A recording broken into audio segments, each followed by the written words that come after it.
Sekarang apa hukumnya operasi kelamin? Biasanya dia sholat di sini. Kalau sudah dioperasi apa di sana? Iya kan? Jadi banyak sekali keterkaitannya dalam kehidupan. Oleh karena itu, hati-hati dalam masalah ini, karena tidak sesederhana yang kita bayangkan. Kalau memang merubah seperti itu, dia tidak akan menyebabkan perubahan hukum. Nanti kira-kira dia kalau meninggal, siapa yang memandikan dia?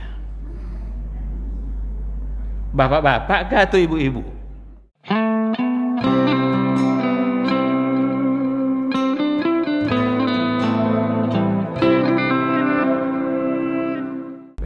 Bismillahirrahmanirrahim. Assalamualaikum warahmatullahi wabarakatuh. Innal hamdalillah nahmaduhu wa nasta'inuhu wa nastaghfiruh wa na'udzu billahi min syururi anfusina wa min sayyiati a'malina. May yahdihillahu fala mudhillalah wa may yudlilhu falan tajida lahu waliyyan mursyida. Ashhadu an la ilaha illallah wahdahu la syarikalah wa ashhadu anna Muhammadan abduhu wa rasuluh la nabiyya wa la rasula ba'da. Ikhwati fillah, ma'asyiral hadirin wal hadirat, bapak-bapak, ibu-ibu, kaum muslimin dan muslimat, yang mudah-mudahan kita semua adalah orang-orang yang senantiasa dilindungi dan dimuliakan Allah Subhanahu wa taala. Mari sama-sama kita awali kajian kita dengan mengucapkan puji dan syukur kepada Allah atas segala limpahan nikmat dan rahmatnya yang senantiasa ada dalam setiap saat detik kehidupan yang kita jalani. Sering-seringlah bersyukur. Mudah-mudahan ungkapan syukur yang terucap membuat kita semakin yakin bahwa kita ini adalah orang-orang yang selalu membutuhkan Allah Subhanahu wa ta'ala. Tak ada waktu di mana kita tidak butuh kepada Allah. Kalaulah Allah tahan udara yang segar untuk bernapas, niscaya kita akan kesulitan semua. Maka dulu ketika ada asap, semua kita merasakan kesulitan itu karena udara yang segar sudah tidak ada. Itu sedikit saja cara Allah untuk menguji kita. Seandainya Allah tahan munculnya air, sulit kita. Al-Quran mengatakan wa ja'alna minal ma'i kulla syai'in hayy. Kami jadikan segala-galanya dari air itu menjadi hidup. Berarti memang tak sedikit nikmat Allah itu bersama kita. Maka bersyukurlah dan Allah akan menambah nikmat bagi siapa saja yang bersyukur. Sama-sama kita juga harus senantiasa memperbanyak selawat dan salam untuk Rasulullah sallallahu alaihi wasallam. Allahumma shalli ala Muhammad wa ala ali Muhammad. Mudah-mudahan kita sebagai hamba, sebagai umatnya, senantiasa berupaya untuk membuktikan cinta dan rindu kita kepada beliau. Beliau sangat mencintai kita, beliau sangat merindukan kita. Maka harus kita balas. Beliau sudah buktikan cintanya, tinggal kita yang harus punya andil dalam membuktikan cinta kita. Mudah-mudahan itu bisa menjadi modal bagi kita bersama di yaumul mahsyar untuk bisa mendapatkan syafaat dan pertolongannya. Amin, amin ya rabbal alamin. Ikhwati fillah, ma'asyiral hadirin wal hadirat, rahimani Allah wa iyyakum. Kembali pada maghrib ini kita akan melanjutkan kajian dengan tema fikih nawazil atau fikih kontemporer. Pada pertemuan yang terakhir kita sudah baru selesai membahas definisi fikih. Karena dulu kita katakan untuk memahami substansi dari fikih nawazil, maka kita harus paham dulu dua istilah yang dirangkai menjadi satu, Yang pertama adalah fikih, yang kedua adalah nawazil. Berarti harus paham dulu kita apa itu fikih dan apa itu nawazil. Kita sudah selesai membahas tentang apa itu fikih. Sampai di sini dulu pembahasan kita, di mana intinya yang namanya fikih itu adalah hukum plus dalil, mengenali hukum-hukum syar'i yang diambil, yang disimpulkan atau yang diistimbatkan dari dalil-dalilnya secara terperinci. Itu fikih. Oleh karena itu tidak boleh ada hukum yang tidak ada dalil. Kalau seandainya ada orang bicara hukum lalu tidak ada dalil, berarti fikihnya cacat. Ibarat burung sayapnya hanya sebelah. Kalau dia bilang ini adalah sunnah, apa dalilnya? Kalau dia bilang itu adalah wajib, apa pula dalilnya? Kalau dia bilang itu ada haram, itu kan hukum, apa pula dalilnya? Maka fikih itu intinya adalah hukum plus dalil. Itu diambil dari definisi fikih itu sendiri yang dulu sudah kita sampaikan. Biar kita tidak ulang lagi penjelasan fikih ini, kita akan langsung masuk pada kata kedua. Kata keduanya adalah nazilah, yang jamaknya adalah nawazil. Jadi kalau dikatakan fikih nawazil, kata nawazil itu dalam bentuk plural, dalam bentuk jamak dia. Mufradnya itu adalah nazilah. Kita bisa lihat kata nawazil merupakan bentuk jamak atau plural dari kata nazilah, yang secara bahasa nazilah itu diambil dari kata nazala yanzilu, yang artinya adalah turun atau mampir. Jadi kalau ada orang pakai kendaraan, berhenti dia, turun dia. Turun itu dia yanzil, turun dia dari kendaraannya, lalu nanti kembali masuk dan melanjutkan perjalanan. Turun atau mampir. Hanya saja kata ini, kata nazilah, itu sudah menjadi istilah umum untuk satu kejadian dan peristiwa baru yang terjadi, atau bencana dan musibah yang menimpa masyarakat. Jadi kata nazilah itu sudah menjadi istilah umum. Mungkin semua kita juga sudah langsung punya persepsi, punya asumsi langsung kalau disebut nazilah, itu yang dimaksud adalah satu peristiwa, satu musibah yang terjadi di tengah-tengah masyarakat. Maka ada istilah kunut nazilah. Pernah dengar istilah kunut nazilah? Nanti kita sama-sama baca kunut ya, kunut nazilah. Apa maksud nazilah di situ? Nazilah di situ adalah satu peristiwa, satu musibah atau kejadian yang tidak menyenangkan. Dulu di antara bentuk nazilah itu yang dilakukan oleh Rasul adalah ada dalam satu penggalan sejarah Nabi, dalam buku sejarah diistilahkan dengan peristiwa Ayyamur Raji'. Ayyamur Raji' itu adalah ketika di antara kabilah-kabilah Arab minta diutus, dikirimkan. Jadi minta dia kepada Nabi, ya Nabi, kirimkan utus ke kami orang-orang yang penghafal Quran, agar mereka bisa mengajar kami sekampung itu Al-Quran. Tentu bahagia Nabi mendengarkan permintaan itu. Berarti seolah-olah mereka sudah siap untuk menerima Islam. Dikirimlah oleh Nabi 6 penghafal Quran agar bisa mengajar mereka Al-Quranul Karim. Tapi apa yang terjadi? Keenam-enamnya dibunuh oleh mereka. Ada yang disalib, ada yang digantung di pohon, ada yang dipanah. Pokoknya semuanya dibunuh. Sampailah berita itu kepada Nabi, betapa sedihnya Rasul. Dan ketika itulah Nabi berkunut nazilah selama sebulan penuh. untuk mendoakan keburukan bagi mereka-mereka yang berbuat salah tadi, dan mendoakan kebaikan bagi mereka-mereka yang sudah menghadapi atau mendapatkan musibah. Jadi istilah nazilah itu sudah menjadi istilah umum, dia kata nazilah sudah menjadi istilah umum untuk hal-hal yang seperti itu.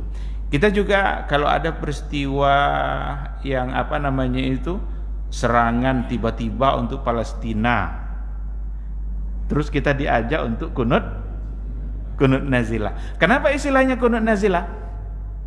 Karena yang terjadi itu adalah suatu musibah yang dihadapi oleh saudara-saudara kita sesama muslim, dan diminta kita untuk mendoakan mereka.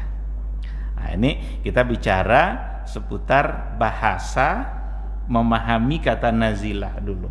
Jadi nanti fikih nawazil bukan berarti hanya peristiwa musibah saja, tapi intinya nanti pada nawazilnya adalah peristiwa baru yang terjadi dalam kehidupan umat Islam. Itu secara bahasa. Pada poin yang kedua, kata nazilah itu memiliki beberapa sinonim. Ada muradifnya, dalam istilah Arabnya muradif itu kata yang berbeda tapi punya makna yang sama. Dalam bahasa Indonesia disebut dengan sinonim. Di antaranya adalah sering juga diistilahkan dengan al-hawadis. Jadi kalau ada al-hawadis dalam buku-buku fikih, itu maksudnya adalah peristiwa-peristiwa, hadas, hawadis, ahdas. Ada lagi al-mustajaddat al-mu'asirah. Al-mustajaddat itu artinya juga peristiwa-peristiwa. Al-mu'asirah itu sekarang, kekinian, peristiwa-peristiwa yang terjadi sekarang, yang baru terjadi sekarang, yang juga dalam istilah kerennya kontemporer. Jadi kalau diistilahkan al-masail al-mu'asirah atau al-mustajaddat al-mu'asirah, itu juga bisa diartikan dengan masalah-masalah kontemporer.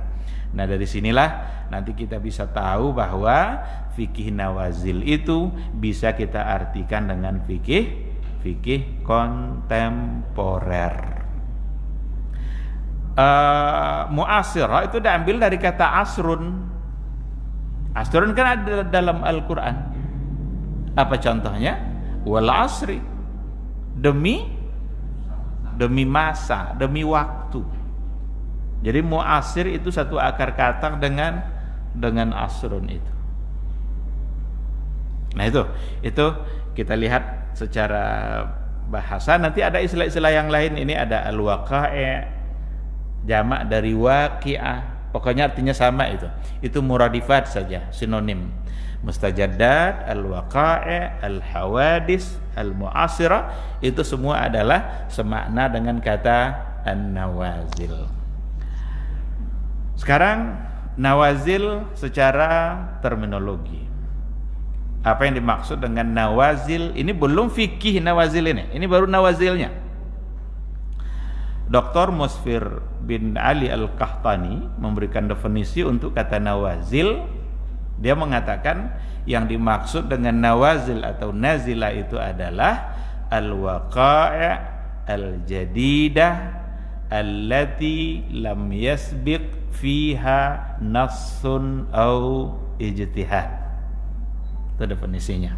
Artinya adalah berbagai peristiwa, al-waqa'i' itu peristiwa, al-jadidah itu artinya baru, berbagai peristiwa baru yang terjadi di mana peristiwa tersebut tidak memiliki nas, belum ada nasnya, tidak ditemukan nasnya secara langsung, atau juga dia tidak atau belum pernah ada ijtihad untuk hukumnya. Nah, saya kira sangat mudah untuk memahami bahwa nawazil itu adalah peristiwa baru yang tidak ada nasnya dan belum diijtihadkan oleh para ulama. Dikarenakan belum diistihadkan oleh para ulama itulah berarti ini menjadi tugas ulama-ulama yang hidup pada saat peristiwa itu terjadi.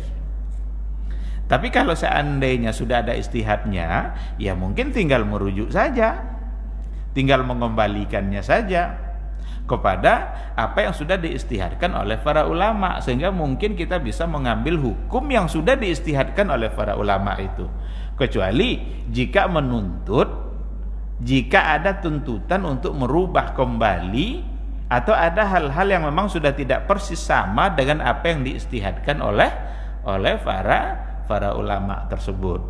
Seperti bagaimana peristiwa-peristiwa baru itu terjadi, untuk kemudian dilihat apakah persis sama peristiwa yang terjadi sekarang ini dengan apa yang sudah diistihadkan oleh para ulama. Dulu sudah di awal-awal kita sudah bicara, ada beberapa hal yang paling berkembang dalam kehidupan kita, seperti transaksi keuangan, berbagai macam bentuk transaksi keuangan yang sangat berkembang. Bolehkah atau tidak? Boleh atau tidaknya, disinilah tugas para ulama untuk menganalisa. Mungkin saja peristiwa hal yang mirip itu sudah diistihadkan oleh para ulama dulu. Kalau ada kesamaan pada ilat, kesamaan pada sebab hukum yang dulu ditetapkan, maka hukumnya juga bisa menjadi sama. Al-Quran dan hadis itu sudah bicara tentang haramnya khamar, bahwa khamar itu hukumnya haram, jelas ayatnya, jelas hadisnya. Ijma' itu, sepakat para ulama mengatakan. Sekarang ada narkoba. Narkoba tidak ada dalam Al-Quran, narkoba tidak ada dalam hadis. Apakah hukumnya haram juga atau tidak? Ketika dihukumkan sama, atas dasar apa dihukumkan sama? Padahal nasnya tidak ada. Ada kesamaan ilat. Apa yang dulu menyebabkan khamar itu haram, ada enggak pada narkoba? Kalau ada, berarti hukumnya bisa menjadi haram, menjadi sama dia, disebabkan oleh kesamaan ilat. Nah, itu nanti disebut dengan qiyas. Kalau memang hukum itu berdasarkan dalil, maka salah satu dari bentuk dalil itu adalah qiyas. Mudah-mudahan nanti kita bisa ambil satu persatu, kita bicarakan satu persatu tentang adillatul ahkam, dalil-dalil hukum. Karena dalil hukum itu nanti ada yang disepakati, ada yang tidak disepakati, tapi yang jelas itu semuanya mu'tabar. Itu juga lah yang menyebabkan terjadinya ikhtilaf, perbedaan para ulama, karena ada di antara dalil yang tidak disepakati. Sebahagian menjadikannya dalil, tapi sebagian tidak menjadikannya sebagai dalil. Baik, jadi ini untuk definisi nawazil, peristiwa-peristiwa baru yang belum ada nasnya atau yang tidak ada nasnya atau belum diistihadkan oleh para ulama. Dan ini perlu penelitian untuk mengatakan bahwa itu belum diistihadkan. Itu tidak boleh asal sebut saja, karena banyak hal-hal yang diduga baru tapi ternyata ulama dulu sudah bicara. Apa contohnya? Umpamanya at-ta'min. At-ta'min itu dalam bahasa kitanya adalah asuransi. Apa hukum asuransi? Orang menganggap itu adalah masalah baru, padahal dalam kitab Majmu'nya Imam Nawawi itu dia sudah bicara tentang ta'minul bahar, asuransi laut. Jadi kapal berlayar, tenggelam kapal itu, ini barang-barang dibawa ada asuransinya enggak? Imam Nawawi sudah bicara. Jadi tidak semua yang dianggap oleh orang baru itu ternyata memang baru. Ada setidaknya ada masalah-masalah yang mirip. Mungkin akan ada perbedaan-perbedaan. Nah, di situ juga lah nanti berkembangnya pembahasan seputar itu. Maka muncul pula pembagiannya oleh para ulama. Takmin itu, asuransi itu dibagi pula kepada dua. Ada yang sifatnya takmin tijari, yang sifatnya komersial, yang di situ ada spekulasi, yang itu yang dihukumkan haram oleh para ulama. Asuransi yang sifatnya spekulasi, untung-untungan. Kita kalau ingin mendapatkan pembiayaan dalam setahun, kalau kita sakit, maka masing-masing bayar. Kalau sakit dia, maka dapatlah dia tanggungan itu. Tapi kalau dia tidak sakit di tahun itu, maka uangnya hilang. Ini spekulasi. Asuransi kebakaran dalam waktu 5 tahun, kalau ruko itu kebakar, ini asuransinya. Kalau tidak pernah terjadi kebakaran, berarti uangnya hangus. Maka sudah tahun kelima tidak juga terbakar-terbakar. Ada yang sengaja membakar. Maka asuransi seperti itu membuat cara berpikir kita rusak. Kecelakaan kendaraan umpamanya, mobil ini selama 5 tahun kalau rusak ini nanti uangnya. Kalau tidak rusak, hangus. Maka udah hampir mau tahun kelima ndak juga rusak-rusak. Disenggolnya tiangnya sedikit rusak, lalu klaim. Jadi rusak cara berpikir kita. Maka ulama mengatakan itu hukumnya adalah haram karena spekulasi. Ada pihak-pihak yang dirugikan. Ini terlepas kita setuju atau tidak setuju, itu lain masalah ini. Ini kita bicara hukum. Karena mungkin saja tak semua orang yang setuju dengan yang saya sampaikan ini, ya kan? Tapi kita sekarang sedang bicara perspektif fikih bagaimana Islam memandang. Tapi para ulama membolehkan kalau seandainya takminnya itu sifatnya adalah ta'awuni. Apa itu takmin ta'awuni? Ta'awuni itu sifatnya adalah saling bantu, takaful, saling tolong. Dan itu tidak merugikan, dia tidak spekulasi. Dan kalau seandainya nanti keuangan itu berkembang dan boleh untuk dikembangkan, bisa saja nanti keuntungannya akan dibagi. Nah, itu kalau sifatnya ta'awun, sifatnya kerjasama, saling bantu, maka itu dapat dibenarkan. Tapi kalau sifatnya tijari, komersial, spekulatif, itu sesuatu yang memang terlarang karena untung rugi. Ada yang diuntungkan dan ada yang dirugikan. Baik, balik kita ke slide kita. Oleh karena itu kita bisa paham sekali lagi nawazil peristiwa baru, tidak ada nas dan belum ada diijtihadkan oleh para ulama. Disimpulkan dari definisi ini, yang pertama, bahwa nawazil adalah peristiwa baru di berbagai lini kehidupan. Ketika dikatakan al-waqai' al-jadidah, kata-kata waqai' itu plural, jamak, berbagai peristiwa. Kalau dikatakan berbagai peristiwa, maka itu mencakup dalam semua lini kehidupan. Bukan hanya pada persoalan ibadah saja, tapi mencakup kepada berbagai persoalan. Bisa ibadah, bisa muamalah, ekonomi, politik, hukum keluarga, dan lain sebagainya yang memerlukan hukum syar'i. Berarti peristiwa baru dalam semua lini kehidupan. Ini kalau dibahas satu persatu akan menjadi panjang. Apalagi kalau kita bicara tentang hukum keluarga. Hukum keluarga itu maksudnya hukum-hukum yang berkaitan dengan persoalan keluarga, rumah tangga, atau hal-hal yang berkaitan dengan hubungan suami istri. Ada kemarin viral orang nikah setelah seminggu apa setelah sebulan, baru dia tahu kalau istrinya ternyata laki-laki. Ini masalah ini. Berarti sebelumnya tidak tahu kalau itu laki-laki. Komplain dia. Ya wajarlah komplain kan? Nah, maka banyak sekali. Sekarang apa hukumnya operasi kelamin? Ya kan? Ya ada rinciannya. Apakah semuanya haram atau ada hal-hal yang dibolehkan oleh agama atau tidak? Nah, nanti akan dibagi-bagi lagi. Ada yang sifatnya takmil wa tashih.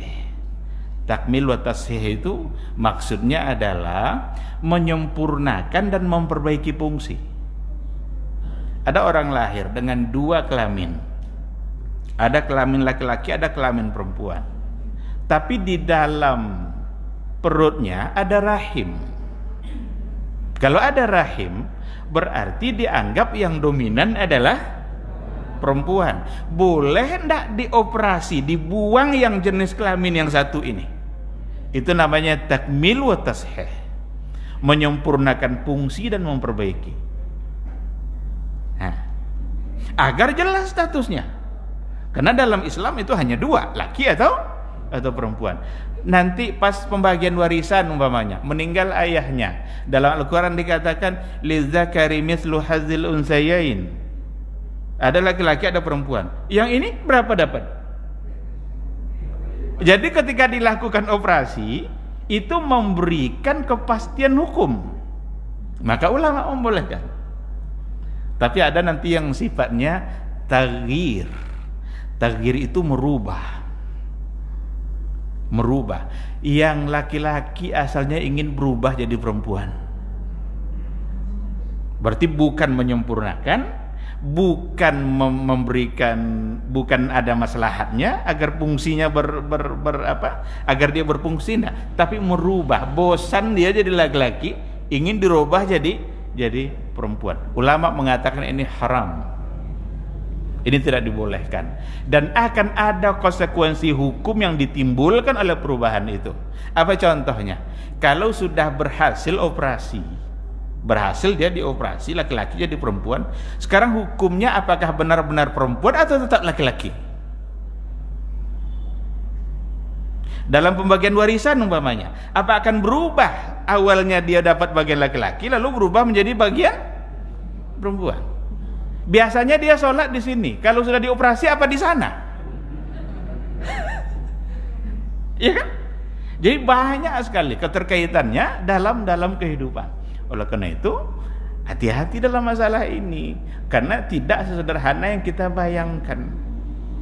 Kalau memang merubah seperti itu, dia tidak akan menyebabkan perubahan hukum. Nanti kira-kira dia kalau meninggal, siapa yang memandikan dia? Bapak-bapak kah atau ibu-ibu? Ya kan? Tapi kalau yang operasinya itu adalah untuk penyempurnaan, itu dia bisa merubah status. Karena memang tujuannya adalah untuk memberikan fungsi. Nah, jadi dalam masalah hukum keluarga, dalam masalah politik, ini banyak hal yang berkaitan nanti dengan nawazil. Dalam masalah politik umpamanya, apa hukum ikut pemilu? Orang bilang demokrasi itu sistem kafir. Kalau kita ikut pemilu berarti kita ikut sistem. Tapi kalau kita tidak ikut, apa efek yang akan ditimbulkan dengan ketiadaan ikut umat Islam dalam pemilu? Bisa saja akan membuat keadaan menjadi, karena begitu mudahnya nanti orang-orang yang non muslim untuk menguasai, sedangkan ikut aja kita bisa begini, apalagi kalau tidak ikut. Maka ada satu istilah namanya ma'alatul af'al. Ini istilah maqasidus syariah ini. Ada ma'alatul af'al. Ma'alatul af'al itu artinya adalah memprediksi apa yang akan terjadi oleh satu perbuatan. Itu bisa menjadi sumber hukum. Kalau seandainya diprediksi bahwa perbuatan itu akan mendatangkan mudarat, maka ini akan menjadi salah, menjadi tidak dibolehkan, karena diprediksi kuat dia akan menimbulkan kemudaratan. Itu namanya ma'alatul af'al. Ada banyak buku yang bicara tentang itu. Nazariyatu al-ma'al, teori tentang ma'alatul af'al, yang juga akan berfungsi dalam menjawab berbagai persoalan kontemporer. Baik, jadi yang pertama, nawazil adalah peristiwa baru dalam berbagai lini kehidupan kita. Tidak ada lini kehidupan kita yang tidak dimasuki oleh fikih kontemporer. Dulu orang bilang ibadah itu persoalan tauqifi yang memang tak boleh dipengaruhi oleh apapun. Tapi ternyata perkembangan zaman juga membuktikan bahwa masalah ibadah pun bisa dimasuki oleh masalah kontemporer. Apa contohnya? Kita kalau haji beberapa tahun terakhir ini, seandainya dia melontar jumrah di lantai 2, dia tidak lagi melontar tiang yang dulu dilontar oleh Nabi. Kan ada tiang jamarat, ada jumratul aqabah, ada jumratul wusta, ada jumratul ula, 3 jamarat. Ada 3 bentuk tiang. Dulu Rasul bersama sahabat yang dilontarnya tiang itu. Tapi sekarang dibangunlah tempat jumroh itu, tempat melontar itu bertingkat-tingkat. Yang melontar di lantai 2, lantai 3, yang dilontarnya apa? Tembok. Ini baru dibuatkan tuh. Sahkah lontarnya atau tidak? Ibadah kan? Oleh karena itulah para ulama fikih mengatakan dalam melontar jumroh itu syaratnya bukanlah kena tiang. Karena kalau syaratnya kena tiang, yang melontar lantai 2 tidak ada satupun yang kena tiang itu. Tapi dalam melontar jumroh itu syaratnya adalah masuknya batu ke dalam lingkaran. Kan ada lingkaran tuh. Masuknya batu ke dalam itu. Asal masuk maka sah. Tapi kalau tak masuk maka tidak sah. Jadi kalau terlalu kuat lontarnya, pantulannya keluar, ulang itu. Karena tidak masuk dia. Tapi kalau seandainya tidak terlalu kuat dia melontar tidak terlalu kuat, kena kepala orang, dari kepala masuk ke dalam, sah. Karena batunya masuk.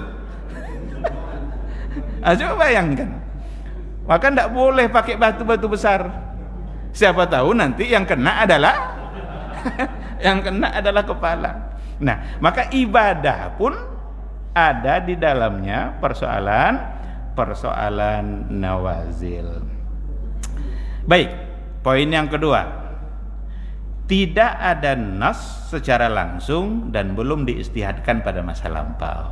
Maka kata kuncinya nawazil, yang pertama baru dan dalam semua lini kehidupan, yang kedua tidak ada nas dan belum diistihadkan. Baik, kita percepat. Sekarang baru kita masuk pada fikih nawazil. Kan sudah paham kita apa itu fikih dan apa pula itu nawazil.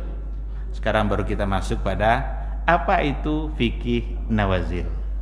Bisa kita lihat definisinya di monitor kita di layar.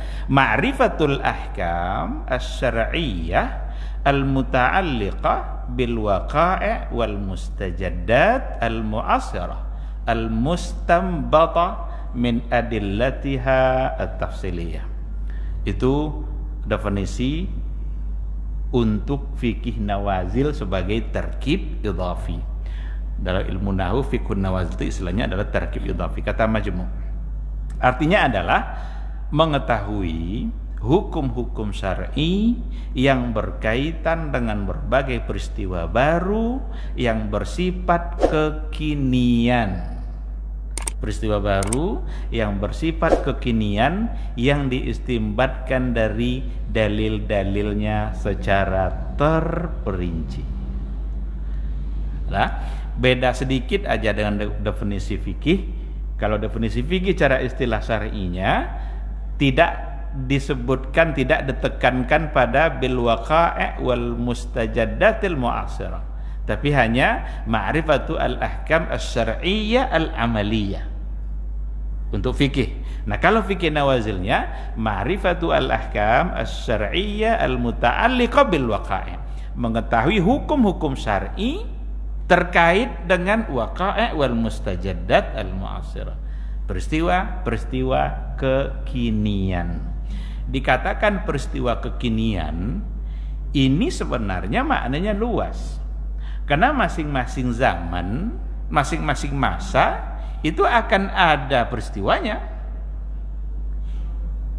Jadi pada masa sebelum kita hidup ada juga peristiwa kekiniannya.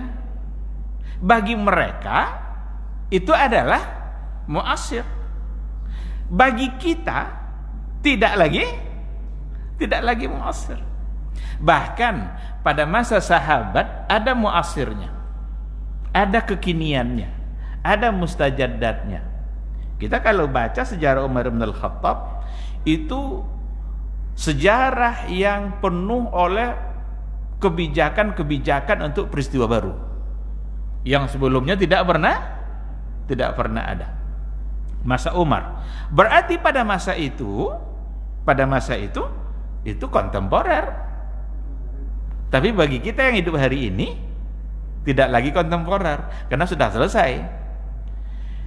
Tidak pernah ada pada masa Rasul dan pada masa Abu Bakar hukum yang mengatakan bahwa tolak 3 sekali ucap itu dihukumkan 3. Jadi kalau ada orang mengatakan, hai istriku, kamu saya ceraikan 3 sekaligus, jadi saking marahnya dia, pokoknya kamu saya ceraikan langsung 3, itu berlaku berapa?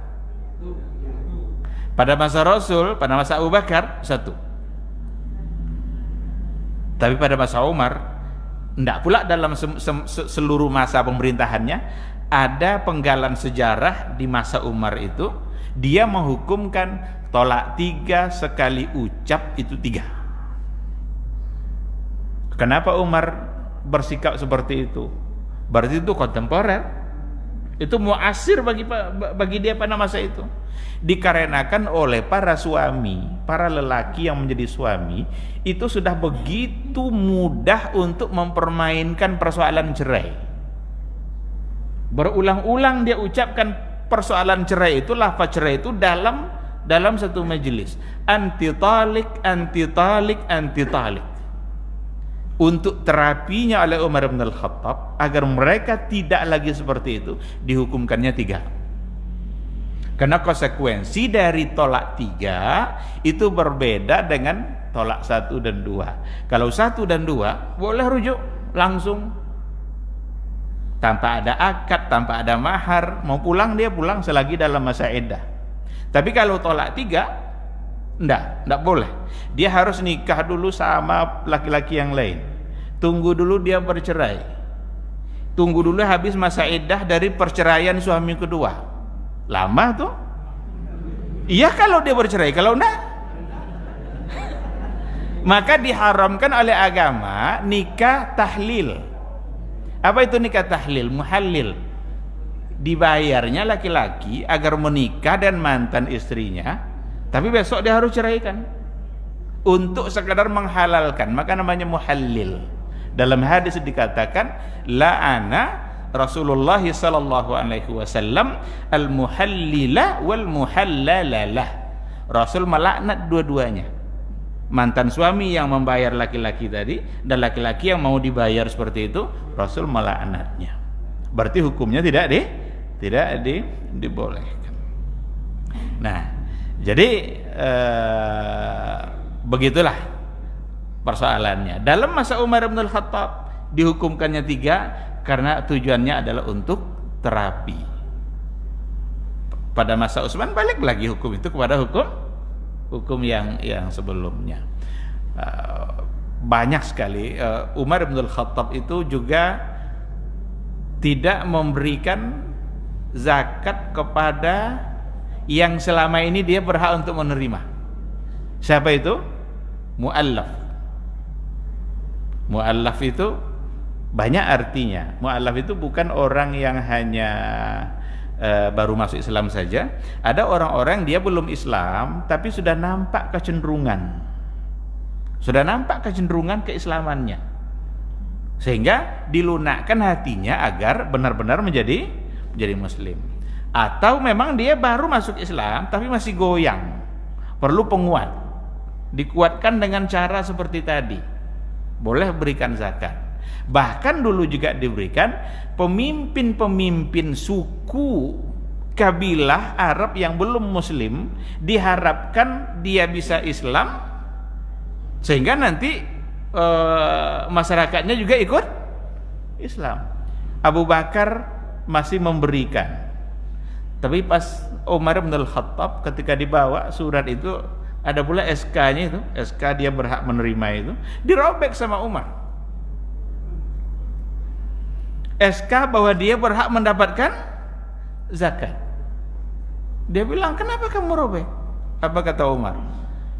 Dulu kami kasih kalian karena kami masih sedikit. Sekarang kami sudah banyak dan kuat.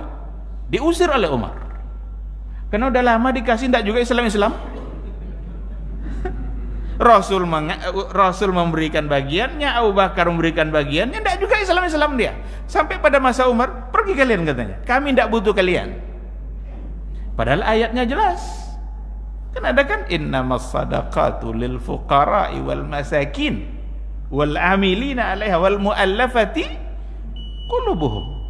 Muallafati qulubuhum. Nah, ini juga penempatan muallaf ini perlu didudukkan juga. Karena ada orang udah 20 tahun masuk Islam masih saja udah jauh kayanya mu'allaf itu dari kita, masih dianggap mu'allaf dan diberikan zakat fitrah, diberikan zakat. Enggak, jangan asal dia berasal dari agama non muslim lalu Islam sudah sekian lama tetap aja dihukumkan satunya sebagai mu'allaf. Mu'allaf itu yang dilunakkan hatinya dengan memberikan zakat. Mudah-mudahan Islamnya semakin kuat. Baik, ikhwati fillah. Jadi ini definisi untuk fikih nawazil. Waktu kita sudah habis. Kita sedikit tambah dengan slide ini, atau kalau ada pertanyaan. Seandainya ada pertanyaan, kan bagus kalau ada timbal balik kan? Tidak. Baik. Dari definisi tadi kita bisa simpulkan beberapa hal. Ini panjang penyebarannya, nanti insya Allah akan kita ulang lagi. Tapi setidaknya kita bisa lihat bahwa peristiwanya yang pertama dari definisi tadi, peristiwanya benar-benar sudah terjadi, baru nawazil. Adapun peristiwa yang baru diwacanakan akan terjadi, belum terjadi tapi diwacanakan akan terjadi, maka belum dapat disebut sebagai nawazil. Ada istilahnya fikih iftiradi. Al-fiqhul iftiradi itu dalam bahasa Indonesianya sering diartikan dengan hukum fiksi, fiktif. Dia tidak boleh fiktif, tapi diprediksi dia akan terjadi. Imam Malik kalau ditanya tentang hal-hal yang belum terjadi, dia balik bertanya kepada orang itu. Apa kata Imam Malik? Itu sudah terjadi belum? Yang bertanya bilang, belum ya Imam. Da'hu hatta yaqa. Tunggu dulu sampai. Ngapain kita menyibukkan membahas sesuatu yang belum terjadi? Tapi beda sama Abu Hanifah. Abu Hanifah adalah imam, salah satu imam mazhab yang punya kecenderungan membahas berbagai hal meskipun belum terjadi, dan dirasakan manfaat hukum itu setelah terjadi. Walaupun dia sudah tidak ada. Dulu pada masa Abu Hanifah, dia pernah ditanya, ya Imam, apa hukum, bagaimana cara kalau seandainya kita berada di atas Ka'bah? Kita berada di atas Ka'bah, gimana caranya? Kan sholat menghadap Ka'bah, Ka'bah di bawah. Sekarang hukum itu dirasakan oleh kita hari ini kalau di atas pesawat. Bukankah menghadap kiblat itu syarat sah salat? Sekarang kita di atas pesawat, Allahu Akbar, mana Ka'bah? Di bawah kan? Sah enggak salatnya? Abu Hanifah sudah menjawab. Jadi al-fiqhul iftiradi itu imamnya Abu Hanifah. Hukum-hukum untuk persoalan yang belum pernah terjadi. Tapi imam-imam yang lain punya kecenderungan untuk tidak membahasnya. Da'ahu hatta yaqa. Maka nawazil itu adalah peristiwa baru yang memang sudah terjadi tapi tidak sekedar wacana. Kalau baru wacana maka belum disebut sebagai nawazil karena dia belum turun, belum terjadi, belum nampak oleh kita. Mungkin saya kira ini aja dulu, insyaallah pada pertemuan berikutnya akan kita sambung insyaallah. Mudah-mudahan majelis ini menjadi ibadah bagi kita bersama, sebuah majelis yang insya Allah bisa menambah ilmu kita, yang mudah-mudahan itu bisa menjadi wasilah bagi kita bersama untuk mendapatkan kemuliaan di sisi Allah Subhanahu wa taala. Amin amin ya rabbal alamin. Demikian, terima kasih. Subhanakallahumma wa bihamdika asyhadu an la ilaha illa anta astaghfiruka wa atubu ilaik. Wassalamualaikum warahmatullahi wabarakatuh.